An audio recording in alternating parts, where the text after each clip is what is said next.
What they are, they were, and what they were, they are.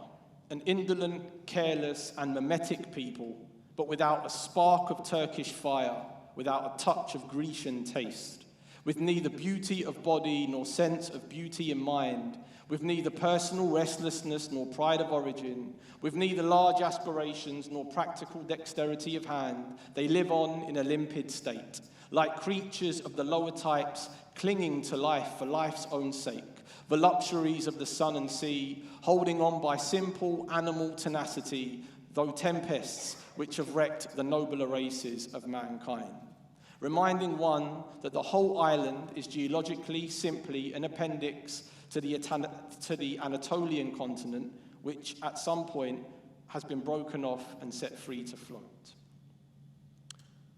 From where the travel writer stood in a doorway to invent a hybrid people mining history, singular as carob tree grounds, raising flags, vernaculars flattened by a litter of corpses, boys. Did I tell you about my great-grandfather, who was moved out of his body by rifles in 74, on Cyprus, maritime spirits decolored its waters, London, Rome, Venice, Turkey, Egypt, Byzantium. When I first stood up to a mirror, I couldn't tell what I was supposed to be looking at. The day I left home to hunt down my roots, I knew I'd find ideologies trapped under prefixes, litigating around the kitchen table. When I asked my father who we were, his mouth, packed with pork and brine, provided only the word Helene, facing away from my mother's dead grandfather. I probed deeper, to learn why that dark muleteer was expelled from his life near a ditch he dug alone, 7 miles north of the capital, Lefkosia or Nicosia or Lefkosia. Bullets he'd feel but not see. I needed to stand over the exact patch where his blood dulled. My father, with the last of the bread, carried on mopping the juices from his plate. Recent research has carried the history of Cyprus back to the early Neolithic age, when the island seems to have been first settled by an enterprising people whose origins are obscure. From the Latin, obscurus, dark, from the Indo-European root, to cover. I'm dragging my body back to the middle, attempting to conjure the flight path. I'm headed to the village where my mother was born, 7 miles north of the capital, bound in a nightshirt with little to record light. While the travel writer reclines in business class, scrawling in his moleskin, I feel to walk over, to blunt the edge of each phrase, to ask what he means by in-betweens, Anatolian, hybrids, Asiatics. On landing, I follow him through passport control, over to the taxi rank where he takes another look around before scribbling Belapi. I want to change it to Belapi or Belapi or Belapi. Boys, I'm back here looking for those black scorpions, aberrant and brazen in leather sandals. An old harbour man warns me of chaining myself to a burning rock, saying I should apologize to past fires. In the next chapter, the travel writer will invent a new kind of flame, distinguishable from the last, where he'll sit like a monument on a red hill, ordering everything he refuses to understand northwards: anemones, monasteries, mosques, olive branches, snake boots. It was an odd letter from a factory hand who was dying to know about the world and thought that a pen pal was the best way to find out. She asked Leonidas whether everyone in Cyprus was black and wore nightshirts.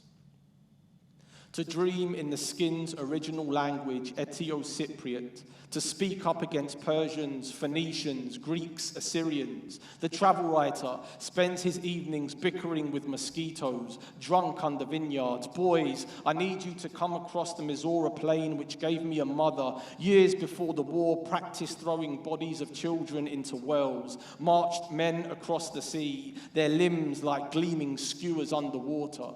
The travel writer sits at his desk with all this knowledge while I beg on for a better direction, a little understanding, passing the corroded motorbike, the grey donkey with hoof avulsion. I'm 7 miles north from the capital.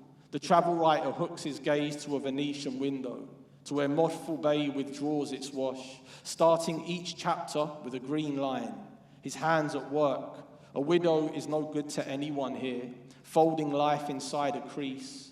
The shepherd signals to where a girl learns to fly a kite with her father, her arm calligraphy. I head towards them to see how the sun bleaches the Troodos Mountains white. But that is what these islands are for.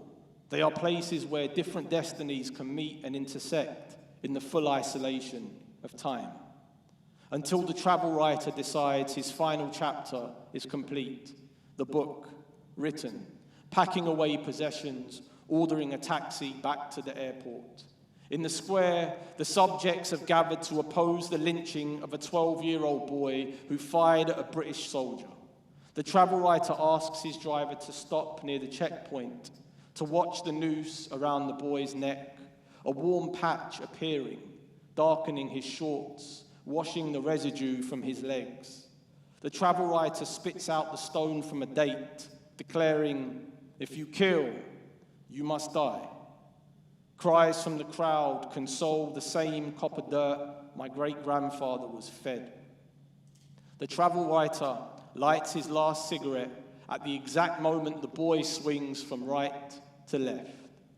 Governor Harding ordered the boy's body not to be returned to his mother. 7 miles north of the capital, I'm told I'm standing by the exact spot where my great-grandfather's house once stood. Cyclamens now in bloom. And just there, if you keep walking past the old Mukhtar's hut, you'll notice in the earth a mound surrounded by a minor depression.